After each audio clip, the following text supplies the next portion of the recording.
C'est la journée que le Seigneur a faite, alors nous allons nous réjouir et être heureux en ce jour. Aujourd'hui, j'aimerais pouvoir vous parler de l'amour. Il est important pour chacun de nous de savoir que l'amour est un choix, et c'est un choix à faire. J'aimerais que nous puissions comprendre que l'une des phrases les plus puissantes de l'univers, c'est « Dieu est amour ». La vérité, c'est que les gens qui nous aiment transforment notre vie. Et même les gens qui ne nous aiment pas transforment aussi notre vie. L'amour doit régir notre univers. Il est important qu'au centre de ce que nous faisions, l'amour règne. Il est important pour chacun de nous de comprendre que celui qui n'aime pas ne connaît pas Dieu. Car pour pouvoir aimer les autres de manière adéquate, nous devons d'abord aimer Dieu. Et parce que nous aimons Dieu, nous avons la possibilité de nous aimer nous-mêmes et par conséquent d'aimer les autres. Vous voyez, l'amour est cette porte qui permet à l'âme de sortir de son égoïsme primaire afin de se projeter dans le service des autres. Au centre de l'amour, il y a les autres. L'amour, ce n'est pas quelque chose qui est seulement, qui converge vers soi-même, mais c'est plus qu'un sentiment. C'est en fait un choix qui est aussi porté vers les autres. Vous voyez, lorsque nous aimons abondamment, nous avons la possibilité de vivre abondamment. Lorsque nous aimons toujours, nous avons la possibilité de vivre pour toujours. Et si vous me le permettez ce matin, j'aimerais pouvoir vous raconter une histoire qui m'a été racontée. C'est une jeune femme qui avait à peu près 18 ans à l'époque. Elle était amoureuse, bien entendu, de quelqu'un qui avait 20 ans. Et cette femme, on lui a appris un beau jour qu'elle devait se marier. Heureuse qu'elle était, elle découvra très tôt que la personne qu'elle devrait épouser n'est pas la personne pour qui son cœur battait, mais elle devait épouser quelqu'un qu'elle ne connaissait pas bien. Quelqu'un qui était beaucoup plus âgé qu'elle. Il avait environ 30 ans ou 35 ans, si je ne m'abuse. Et la vérité, c'est que cet individu qu'elle devait épouser était un forestier. C'était un notable dans le village, c'était quelqu'un de respecté, c'était quelqu'un qui avait des moyens. Et le jeune homme qu'elle voulait épouser, bien entendu, n'avait pas de moyens. Et alors ses parents lui ont dit qu'elle ne pouvait pas épouser la personne pour qui son cœur battait, mais qu'elle devait épouser cette tierce personne parce que cette personne avait des moyens et qu'il allait s'occuper d'elle. Alors elle est rentrée dans le mariage avec le cœur lourd. Elle est rentrée dans son mariage avec le cœur serré. Elle est rentrée dans le mariage avec des larmes. Et très tôt, elle a décidé, une fois mariée, qu'elle va prendre le choix d'aimer son mari. En fait, elle a décidé de servir son mari. Elle a décidé de lui faire des plats succulents. Elle a décidé de lui donner des enfants. Elle a décidé de s'occuper de sa maison, d'égayer sa maison et de faire tout pour le rendre heureux. Elle a pris la décision. Elle a fait le choix de l'aimer. Quelques années plus tard, cette même femme, lorsqu'elle parle de son époux qui est décédé de cela plusieurs années, elle parle de lui, excusez-moi, avec énormément d'amour. Mais qu'est-ce qui s'est passé? Ce qui s'est passé est très simple. Elle a décidé d'aimer son époux. Elle a décidé de faire de lui le centre de son univers. Elle a décidé de le servir. Et elle a décidé de l'aimer malgré son âge, malgré les défauts qu'elle lui trouvait. Elle a choisi de l'aimer. Et aujourd'hui, j'aimerais pouvoir nous encourager, vous encourager aussi à faire le choix d'aimer. J'aimerais pouvoir vous raconter encore une autre histoire avant que je rentre dans le vif même du sujet d'un homme qui avait une femme. Ils étaient mariés pendant plus de 20 ans. Et ils avaient un jeune garçon de 17 ans qui devait passer le bac. Et un beau jour, il décida qu'il allait quitter son foyer pour rester et demeurer avec sa chisa pour les Gabonais ou pour ceux qui ne connaissent pas ce terme, sa maîtresse. Et donc il allait vers sa femme pour lui annoncer que entre lui et elle, c'était terminé, il voulait un divorce. Et il lui a dit qu'il allait lui laisser des biens, qu'il allait lui laisser de la maison, la voiture, et qu'il allait tout faire pour s'occuper d'elle et de leur enfant. Et la femme l'a regardé avec les larmes dans les yeux, en lui demandant de lui rendre un service. Le mari, étant surpris de la réaction de sa femme, il lui demandait « Qu'est-ce que tu veux encore ?» Et celle-ci lui dit « Accorde-moi pendant ces 5 ou 6 mois un peu de ton temps. Et après les 6 mois, tu fais exactement ce que tu veux. En fait, tu sais que notre fils doit avoir un examen à la fin de l'année. Il doit avoir un examen vers le mois de juin. Il doit passer le bac. Et le bac, c'est environ dans 6 mois. J'aimerais que tu me prennes comme tu avais l'habitude de me prendre lorsqu'on s'est marié. J'aimerais que notre fils puisse encore avoir cette image où tu me portes dans notre chambre. Je veux que tu puisses m'apporter le petit déjeuner chaque matin. Je veux en fait que tu me pomponnes, que tu me couvres l'amour et que tu m'apportes des fleurs le soir quand tu rentres. Est-ce que tu peux faire ça pour moi? Est-ce que tu peux faire cela pour nous? Le mari, avec beaucoup d'étonnement, l'a regardé et lui a dit que si ce n'est que ce que tu veux, au-delà de ce que j'étais déjà promis, je trouve que c'est très simple. Je pense que tu es assez généreuse. Au bout de 6 mois, sache que je te quitte. La femme a dit, il n'y a pas de problème. Nous nous mettons d'accord, dans 6 mois, tu me quittes. Mais avant de me quitter, je veux que tu fasses tout ce dont je t'ai demandé. Alors, au début, il a commencé à la soulever et elle était lourde pour lui. Et en la soulevant, tant bien que mal, il a réussi quand même à la sauver, à la mener dans leur chambre.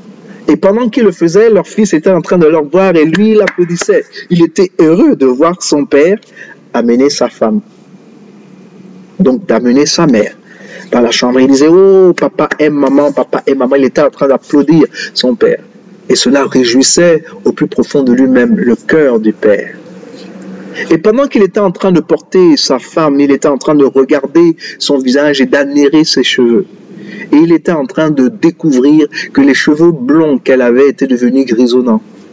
Il s'est rendu compte que son visage n'était plus aussi jeune, mais qu'elle avait des rides sur son visage. Il regardait, il pouvait voir de la tristesse dans ses yeux, il pouvait voir de la douleur dans son regard. Et il a compris qu'en fait les années avait eu raison d'elle. Cependant, chaque soir, lorsqu'il faisait ceci, lorsqu'il la menait, il la regardait avec beaucoup plus d'attention et chaque jour, elle devenait un peu plus légère. Donc, c'était facile pour lui de la porter. Et il se rendait compte combien de fois elle était jolie. Il redécouvrait encore pour une fois combien de fois elle était belle. Et chaque jour, l'amour qu'il avait pour elle ne cessait de grandir. Cet amour grandissait de jour en jour. Et au bout de 6 mois, il ne voulait plus divorcer. Alors il est allé voir sa petite amie pour lui dire que je suis vraiment désolé, mais je ne peux divorcer ma femme pour vivre avec toi. Et il alla acheter des fleurs à sa femme et courut à la maison pour le lui apporter, pour lui annoncer cette nouvelle qu'il ne divorcera plus, mais qu'il restera avec elle et leur enfant. À sa grande surprise, sa femme n'était pas là. Pris de panique, il commença à chercher un peu partout où était sa femme lorsqu'il reçut un appel de l'hôpital, où on lui demanda qu'il fallait qu'il s'y rende d'urgence. Et en allant à l'hôpital, on lui a annoncé que sa femme était morte. Et donc, dans la panique, il s'est posé la question de savoir, mais comment peut-elle mourir? Qu'est-ce qui s'est passé? Et on lui a dit que sa femme on avait découvert il y a de cela 6 mois, un cancer. Et que le cancer qu'elle avait était un cancer qui était à son état final. Et qu'elle avait très peu de temps pour vivre. Et elle le savait. Et c'est ainsi qu'il a compris que sa femme a tout fait pour pouvoir préserver l'image que son fils avait le concernant. Sa femme, en fait, voulait que son fils puisse voir combien de fois son père, non seulement aimait sa mère, mais comment il prenait soin de sa mère. En fait, ce que la mère voulait, c'est que son fils comprenne que dans la vie, on n'abandonne pas que dans la vie, l'amour n'abandonne pas. Ce n'est pas parce que la personne que l'on aime est affaiblie ou que la personne que l'on aime a des problèmes que nous devons l'abandonner. Non. Le message qu'elle voulait donner à son fils, c'est que son fils devait se battre à tout prix, que son fils devait faire tout pour pouvoir manifester de l'amour à sa compagne dans le futur. C'est l'image qu'elle voulait laisser à son fils. Vous voyez, dans les deux histoires que je vous ai données, l'amour, c'est un choix. L'amour est plus qu'un sentiment, car le sentiment est un sentiment, c'est quelque chose que l'on sent, certes, mais qui ment. C'est-à-dire qu'au bout du temps, les sentiments, de la même manière dont il est venu, ce sentiment peut aussi disparaître. Il faut entretenir l'amour, il faut se battre pour son amour, il faut faire le choix d'aimer.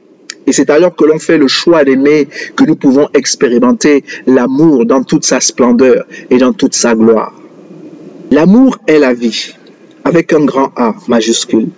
En lisant la Bible, nous apprenons très vite que la vie de l'homme a un sens et une valeur simplement parce qu'il a le choix. Il peut choisir l'amour, c'est-à-dire la vie, ou il peut choisir le mal, c'est-à-dire la mort. Mais dans tous les cas, il a un choix à faire. L'amour est un mot qui, dans notre culture, a presque perdu son sens et même sa valeur. Nous utilisons le mot amour pour presque tout, sans même penser à ce que cela signifie vraiment. La Bible dit que l'amour est réel. Vous pouvez le voir. Vous pouvez le voir fonctionner et travailler dans des endroits difficiles. Vous voyez, l'amour est un mot d'action, pas une idée abstraite. L'amour bouge, il fait des choses, il pose également des questions pénétrantes qui parlent à la vie de tous les jours. Que dis-je? Un mot, est-ce réellement un mot? Non, sûrement pas. C'est bien au-delà pour le croyant que je suis. Mais qu'est-ce que l'amour?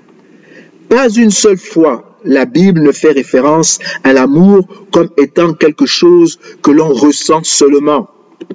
Mais l'amour est plus qu'un sentiment, c'est un choix. C'est cette capacité en nous qui nous fait dire « je t'aime ». Et quand on fait quelque chose qui montre notre amour, on explique « je l'ai fait parce que je t'aime ». Ou alors « je l'ai fait par amour ». Ça vous est arrivé, n'est-ce pas? Je veux donc m'assurer que je suis très clair sur le fait qu'il est bon pour nous de ressentir de l'amour, mais aussi de l'entretenir de manière délibérée. Tout comme je suis sûr que Jésus a ressenti et éprouvé de l'amour lorsqu'il a dit à ses disciples, « Comme le Père m'a aimé, je vous ai aussi aimé. Demeurez dans mon amour. » Jean chapitre 15, verset 9. Et il y a eu de nombreuses fois où il a vu les gens et a eu la compassion ou l'amour pour eux.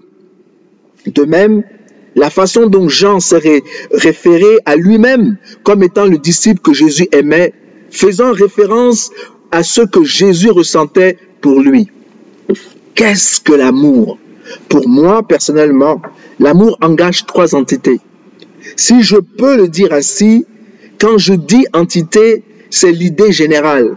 Et notre sphère de manifestation de l'amour tourne autour de ces trois entités. Laissez-moi le dire simplement. Il y a l'entité, le Seigneur mon Dieu. Il y a l'entité, le prochain. Il y a l'entité, moi. Voyons-le maintenant selon les Saintes Écritures. Dans Marc 12, verset 30, verset 31, la Bible déclare, « Tu dois aimer le Seigneur ton Dieu de tout ton cœur, de tout ton être, de toute ton intelligence et de toute ta force. » Et voici le deuxième commandement. « Tu dois aimer ton prochain comme toi-même. » Il n'y a pas de commandement plus important que ces deux-là. En d'autres termes, ce que Dieu est en train de nous révéler ici, c'est que pour qu'on puisse s'aimer soi-même, nous devons d'abord aimer Dieu. C'est parce que nous aimons Dieu que nous avons la capacité de nous aimer nous-mêmes.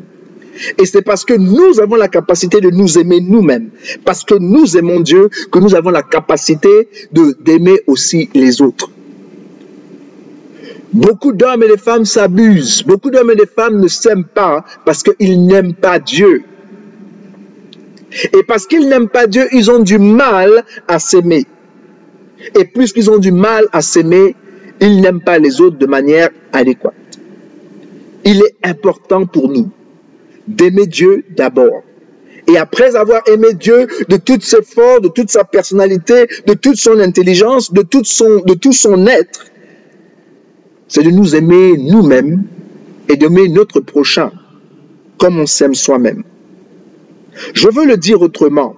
Le Seigneur Dieu Tout-Puissant veut que je l'aime, lui, et que j'aime mon prochain comme je m'aime moi-même. Amen. Encore une fois, je crois que le Seigneur veut que nous ressentions de l'amour. Mais je sais aussi que la Bible enseigne avec force que l'amour est plus qu'un sentiment. C'est primordialement un choix. Jésus nous a donné l'ordre d'aimer. Alors, soyons obéissants. Choisissons d'aimer. Dans Jean 13, versets 34 à 35, la Bible déclare « Je vous donne un commandement nouveau. Aimez-vous les uns les autres. Oui, aimez-vous les uns les autres, comme je vous ai aimé. Ayez de l'amour les uns pour les autres. Alors tout le monde saura que vous êtes mes disciples. » Dans Jean chapitre 15, versets 12 à 13, la Bible déclare « Voici mon commandement. Aimez-vous les uns les autres, comme je vous ai aimé. Si quelqu'un donne sa vie pour ses amis, c'est la plus grande preuve d'amour. » Luc chapitre 6, versets 27 à 28, la Bible déclare « Mais je vous dis ceci.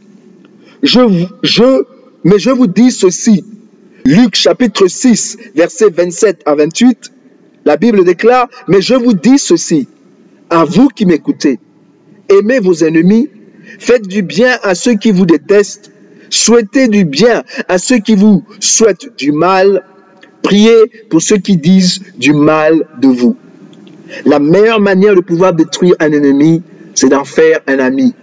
La meilleure manière de faire d'un homme un ami, c'est de l'aimer. La meilleure manière de faire une femme une amie, c'est de l'aimer. Vous voyez, le feu ne peut pas éteindre le feu. L'eau ne peut pas sécher l'eau. Mais l'amour peut arrêter la haine. L'amour peut arrêter la violence. L'amour peut réconcilier les gens. Il n'y a pas très longtemps, pas plus tard que ce matin, j'étais en train de discuter avec quelqu'un avec qui j'ai énormément de respect et énormément d'amour pour. Et cette personne était en train de me dire, raconter une histoire de deux frères dans un village qui se sont disputés, l'aîné et le cadet. Et ils se sont violemment disputés à un tel point que le cadet a décidé de traverser la rivière et de vivre de l'autre côté de la rivière parce qu'il ne voulait plus être en contact avec son grand frère. Et le grand frère était tellement furieux qu'il a décidé qu'il lui faut absolument construire un mur parce qu'il ne voulait même pas voir la silhouette de son frère de l'autre côté de la rivière ou voir sa maison de l'autre côté de la rivière. Alors il y a un homme qui est venu dans le village. Il a demandé à l'homme, si c'est possible, de construire une barrière haute qui l'empêcherait de voir la villa ou de voir son frère de l'autre côté. Et ayant demandé cette requête à cet homme-là, cet homme lui a dit que je ferai ce mur pour vous. Et donc il a pris sa famille et il est parti en vacances. Lorsqu'il revient des vacances, il ne voit pas de mur érigé en face de sa maison. Et donc, il est furieux avec la personne qui était supposée construire le mur. Mais il se rend compte qu'au lieu d'un mur, il y a un pont qui relie son rivage au rivage d'à côté. Et alors qu'il jette ses yeux vers le pont, il voit son petit frère qui est en train de courir à grande vitesse et qui est en train de traverser, donc de quitter son rivage pour venir au rivage où il se trouve. Et son frère se jette dans ses bras et il lui dit « Je suis tellement heureux que tu as demandé que l'on construise ce pont. » Et le frère ému ému par le geste que son frère a fait, ne lui dit rien, mais il l'embrasse et ils se mettent à se pardonner. Vous voyez, les deux individus, à un moment donné, ils ont choisi d'oublier leurs différences. Ils ont choisi de s'aimer parce que ce sont des frères. Le soir, lorsque le frère repartait dans sa maison, la personne a fait appel à l'architecte en lui demandant « Mais comment ça se fait que toi, je t'ai demandé de construire un mur, tu as construit un pont ?» L'architecte de lui répondre « Moi, je ne construis pas des murs pour séparer les gens. Moi, je construis des ponts pour réconcilier les gens. » Donc, même si j'ai dit en principe, oui, dans mon cœur, j'avais déjà décidé de créer le pont pour vous. Et j'ai dit à votre frère que c'est vous qui voulez créer le pont parce que vous lui manquiez de temps. Je vous le dis encore, nous devons choisir d'aimer. Nous devons choisir d'aimer. Voyez-vous, on ne manifeste pas l'amour seulement lorsque cela nous enchante, lorsque cela nous ravit. Non! Ne vous ai-je pas dit que l'amour était un choix? Que cela vous plaise ou pas, la norme céleste nous sommes, nous commande, nous encourage à manifester de l'amour. Surtout, ne vous inquiétez pas. Dieu a mis en nous la capacité de le faire. Oui, il l'a fait parce que tel il est, tel nous sommes. Amen. L'amour est un choix à deux égards. Nous pouvons choisir d'aimer par nos actes. Lorsque nous aimons par nos actions, nous prouvons que notre amour est plus que de simples mots. Comme l'a dit Jésus, il n'y a pas de plus grand amour que de donner sa vie pour l'autre. Nous avons chaque jour la possibilité de donner notre vie en répondant simplement aux besoins d'une autre personne. Nous pouvons choisir de faire passer leurs besoins avant les nôtres. Nous pouvons choisir de faire passer leurs désirs avant les nôtres. Mais qu'est-ce que l'amour? J'ai envie de dire que l'amour ne vous tombe pas dessus par hasard. Certes, l'amour est un choix, mais également un engagement. L'amour ne peut être forcé. L'amour véritable choisit de faire ce qui est juste pour le bien d'autrui, même si vous ne voulez pas le faire. Ça implique une décision de la volonté de se sacrifier pour le bien d'une autre personne. Agapé. Un amour inconditionnel. L'amour de Dieu. Vous voyez, l'amour peut être défini de plusieurs manières. Il y a l'amour si, l'amour parce que et l'amour malgré. L'amour si, c'est nous aimons si vous nous faites du bien. Oui, je t'aime si tu es sage. Je t'aime si tu me fais du bien. Je t'aime si tu fais ceci ou tu fais cela. Et puis, il y a d'autres qui aiment parce que. Je t'aime parce que tu es belle. Je t'aime parce que tu es beau. Je t'aime parce que tu fais un certain nombre de choses pour moi. Je t'aime parce que tu as de l'argent. Et bien entendu, il y a l'amour malgré. Je t'aime malgré tes fautes. Je t'aime parce que je choisis de t'aimer. Cet amour-là où Dieu nous a regardé et a regardé au-delà de nos fautes. Dieu n'a pas vu ce que nous étions au moment précis, mais il a transcendé. Avec ses yeux d'amour, il a vu ce que nous pouvons devenir. Et c'est pour cela que nous sommes aujourd'hui, nous nous sommes inclinés devant son amour. La Bible est claire. Nous aimons Dieu aujourd'hui parce qu'il nous a aimés le premier. Vous voyez, l'amour de Dieu est un amour inconditionnel. Dieu ne nous aime pas à cause des conditions. Nous aussi, n'aimons pas les autres à cause de certaines conditions, mais aimons les autres parce que nous choisissons de les aimer. 2 Jean chapitre 1, verset 6, la Bible dit « Aimer, c'est vivre selon les commandements de Dieu. Et voici le commandement que vous avez entendu depuis le début. Vivez dans l'amour. » Jésus est la raison pour laquelle nous savons même ce qu'est l'amour. En donnant sa vie pour nous, Il nous a appris tout ce que nous devons savoir sur le véritable amour. L'amour est un sacrifice de soi, généreux, sans fin. Pas seulement un sentiment, mais l'amour est tout sauf une attirance temporaire. En raison de l'amour de Dieu pour le monde, nous savons que l'amour est également indigne et souvent non réciproque. C'est pas parce qu'il arrive que l'amour ne soit pas réciproque que nous ne devons pas aimer et continuer d'aimer. Oui, il arrivera que notre amour ne soit pas partagé ou rendu. Qu'importe.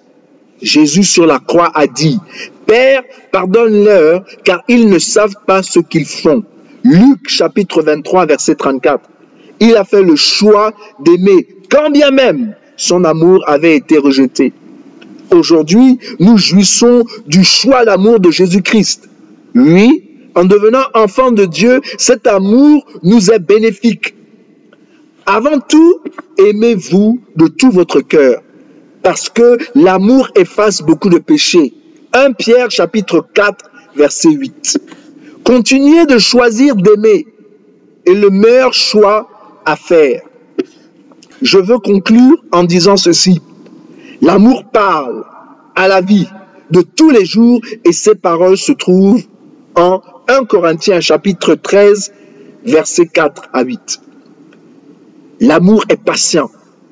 L'amour rend service. Il n'est pas jaloux. Il ne se vante pas. Il ne se gonfle pas d'orgueil. L'amour ne fait rien de honteux. Il ne cherche pas son intérêt. Il ne se met pas en colère. Il ne se souvient pas du mal. Il ne se réjouit pas de l'injustice. Mais il se réjouit de la vérité. L'amour excuse tout. Il croit tout. Il espère tout. Il supporte tout. L'amour ne disparaît jamais. Les paroles dites au nom de Dieu s'arrêteront.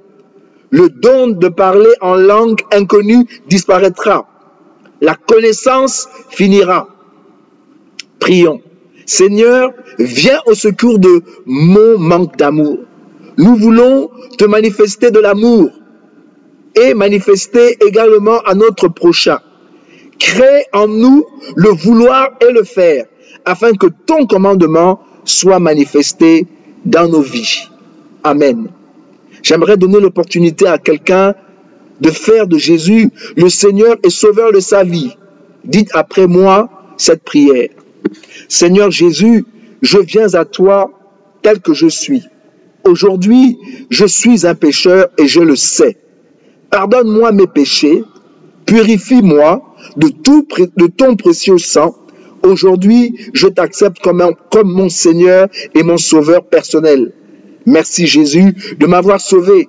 Maintenant, je sais que je suis né de nouveau. Amen.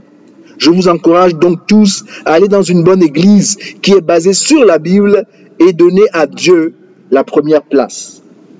J'aimerais pouvoir terminer mes propos avec cette petite histoire. J'ai commencé avec 2 histoires, j'aimerais pouvoir terminer avec une histoire. Il y avait dans un village en Inde une jeune femme qui appartenait à une famille pauvre. Mais vous savez, en Inde, c'est la famille de la femme qui dote la famille du mari. Mais cette jeune femme, comme l'histoire que je vous ai racontée au début, qui avait environ 17-18 ans, aimait quelqu'un dans son village. Et elle avait peur que l'on la donne à quelqu'un d'autre qu'elle n'aimait pas. Alors, elle a décidé, avec la personne qu'elle aimait, de fuir du village. Et donc, ils se sont donné rendez-vous dans une gare. Et elle s'est rendue à la gare. Et dans la gare où elle s'est rendue, les 1 heure d'attente se sont transformées en 2 heures. Les 2 heures en 3 heures. Les 3 heures en 6 heures. Les 6 heures en 12 heures. Les 12 heures en 24 heures. Les 24 heures en 48 heures. Elle n'avait pas le choix que de retourner dans son village. Mais en retournant dans son village, les gens ont compris qu'elle avait voulu s'enfuir. Et donc elle a apporté l'opprobre et la honte dans son village. Plus personne ne voulait d'une telle femme qui a voulu braver la culture, qui a voulu braver la tradition. Et donc son frère, qui aimait énormément sa grande sœur, a décidé quelques années plus tard qu'il fallait absolument sauver l'honneur de sa sœur et de lui permettre de goûter aux fruits qu'on appelle le mariage. Et puisqu'il avait un ami qui voulait faire des affaires et qui avait une grande idée, mais malheureusement il n'avait pas de moyens. Connaissant que ses parents avaient de l'argent, quelque part malgré leur pauvreté, pour doter la famille ou la personne qui allait épouser leur fille, il en parla à son ami.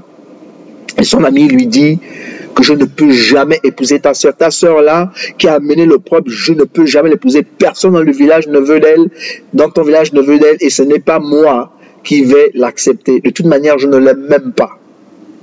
Et le frère était touché. Et il a dit, je pense qu'il faut que tu reconsidères, parce que l'idée que nous avons, l'idée que tu as est une idée géniale. Et je pense que nous pouvons prospérer. Et je pense que si tu fais un effort, tu peux choisir de l'aimer et de l'aimer, parce que c'est une femme exceptionnelle. On parle ici de ma grande sœur. Après maintes réflexions, il décida donc de se rendre dans ce village-là et de l'épouser. Donc il reçut l'argent et il bâtit son entreprise avec son beau-frère. Tout semblait se passer bien dans ce foyer. Cette femme était dévouée à son mari parce qu'il l'avait lavé de l'opprobre qu'elle-même s'était infligée en voulant fuir avec une personne qui, finalement, ne s'est pas rendu au rendez-vous auquel ils devaient se rendre pour pouvoir vivre enfin leur amour. Et donc, elle servait cet homme-là avec diligence. Elle lui faisait des plats succulents. Elle l'aimait, elle s'occupait de lui, vraiment, c'était une femme exceptionnelle, elle le faisait rire, elle le mettait à l'aise. Et un jour, son mari décida qu'il voulait implémenter une autre idée qu'il avait. Et il partagea cette idée-là avec son partenaire, qui est son beau-frère. Et le beau-frère lui dit que l'idée que tu es en train de germer dans ton esprit n'est pas bonne pour l'entreprise. Si tu appliques cette idée-là, ton entreprise, notre entreprise va tomber. Et le frère, ou l'ami plutôt, s'est indigné en disant, de toute manière, c'est mon entreprise, c'était mon idée. Et que s'il n'était pas d'accord, il pouvait partir. Et le frère de rétorquer en disant, ce que tu oublies, c'est que l'argent que tu as eu pour pouvoir développer, qu'on a eu pour pouvoir développer ce business, il vient bien de mes parents, parce que tu as épousé ma sœur, et c'est l'argent de la dot qui a permis que nous montons cette entreprise. Et son ami de lui dire, de toute manière, si tu n'es pas content, tu peux partir. Et je veux que tu saches que je n'aime pas ta sœur, je ne l'ai jamais aimée. Et que même si tu veux, je veux m'en débarrasser. Parce que je n'en veux pas. Et considère à partir d'aujourd'hui que si tu veux partir, tu peux partir. Le petit frère, touché par ces propos, alla se rendre vers sa sœur. Et il parla à sa sœur en lui disant, la raison pour laquelle mon ami t'a épousé, c'était tout simplement à cause de la dette. Mais il ne t'aime pas. Je veux que tu le saches. Donc il est fort possible qu'il vienne vers toi et qu'il te répudie. Et la femme ne pouvait pas croire ce qu'elle entendait. Alors, lorsque son mari revint du boulot, elle s'approcha de lui pour lui demander, est-ce que c'est vrai ce que mon frère m'a dit? Et son mari, la regardant dans les yeux, lui a dit, en effet, je ne t'aime pas, je ne t'ai jamais aimé, et que en fait tu es devenue ma femme parce que j'avais besoin d'argent pour bâtir mon business. Et donc il prit ce jour-là sa femme, prit ses bagages et alla la redéposer dans son village. Encore une fois, l'opprobre est tombé sur elle, la honte sur sa famille, et encore elle s'est retrouvée toute seule, abandonnée, répudiée, humiliée, mais non seulement elle, mais toute sa famille. Ce monsieur-là, il était maintenant seul, il a réussi à se débarrasser du beau-frère et de sa femme. Il a implémenté l'idée qui germait dans son cœur. Et alors que cette idée est arrivée à maturation, sa compagnie a commencé à dégringoler. Il a commencé à perdre des clients. Il a commencé à perdre des marchés. À un tel point que tout s'est arrêté. Et là, quand il rentrait chez lui, il rentrait dans une maison qui est vide. Les bons plats qu'il avait l'habitude de manger n'étaient pas là. Les rires qui étaient dans la maison n'étaient plus là. La chaleur qui régnait dans sa maison n'était pas là. Et tout d'un coup, il s'est senti seul. Il s'est senti abandonné. Il s'est senti incomplet. Il s'est senti complètement abandonné. Alors, en rentrant au plus profond de lui-même, il réalisa qu'il aime sa femme. Alors, il décida de se rendre dans le village pour aller récupérer sa femme. Aussitôt, à distance, lorsque sa femme le vit, elle coura vers lui. Elle coura tellement vite qu'elle se prosterna aussi devant lui lorsqu'elle arriva à sa proximité. Et en se prosternant devant lui, elle lui demanda pardon. Elle savait que cet homme était venu parce qu'il est venu pour la chercher. C'était l'unique raison pour laquelle cet homme est venu dans son village. Elle savait que l'homme était venu pour la chercher. Et donc, en lui disant pardon, elle lui faisait comprendre qu'elle serait une femme exemplaire. Et l'homme la souleva, la regarda dans les yeux en disant que tu n'as rien fait de mal. Au contraire, je me suis rendu compte par ton absence combien de fois je t'aime. Ce que je veux dire ici à travers cette histoire, c'est que c'est une histoire d'amour, certes, mais ce n'est pas une histoire de sentiment. C'est une histoire de choix. À un moment donné, quand il était confronté par des choses qui n'allaient pas dans sa vie, qui s'est rendu compte qu'il était tout seul, il a fait le choix d'aller chercher sa femme. Il a fait le choix d'aller récupérer sa femme. Il a fait le choix d'aimer sa femme.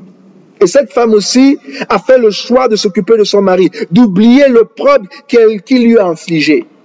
Et l'histoire va continuer en disant qu'ils eurent des enfants. Et ils furent très heureux, au point où, un jour, malheureusement, il eut un AVC. Et cet AVC l'a sérieusement diminué.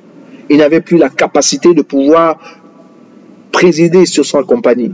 Il n'avait plus la capacité de pouvoir travailler dans sa compagnie parce qu'il n'était pas bien. Mais sa femme a décidé de rester, de s'occuper de lui dans l'état dans lequel il était et aussi de s'occuper de la compagnie qui lui était si chère. Et cette femme a réussi de faire de cette compagnie une compagnie qui a maintenant des budgets de milliards de dollars. Ça, c'est la puissance de l'amour. Tout a commencé par un choix. Tout a commencé par le choix de faire ce qui est bien à l'autre. L'amour, c'est s'oublier soi-même pour chercher l'intérêt des autres. Vous voyez, vous n'avez pas besoin de savoir comment conjuguer, comment vous arranger de telle manière que votre sujet soit en accord avec votre verbe. Ce dont vous avez besoin, c'est d'un cœur qui est régénéré par l'amour. Ce dont vous avez besoin, c'est de servir. Vous n'avez pas besoin de connaître la loi de la thermodynamique. Vous n'avez pas besoin de connaître la géographie, l'algèbre, ou même, l'algèbre ou même la trigonométrie. Ce dont vous avez besoin, c'est d'un amour qui est influencé par c'est d'une âme qui est influencée par l'amour. Ce dont vous avez besoin, c'est d'aimer. C'est de choisir d'aimer, c'est de choisir de faire ce qui est bon et ce qui est agréable pour les autres. Merci beaucoup de m'avoir écouté et que Dieu vous bénisse et que Dieu vous fasse énormément de bien. Et alors que Dieu vous aime, ma prière, c'est que vous aussi vous vous aimez, que vous aimez Dieu en retour et que vous aimez les autres comme vous vous aimez vous-même. Que Dieu vous bénisse.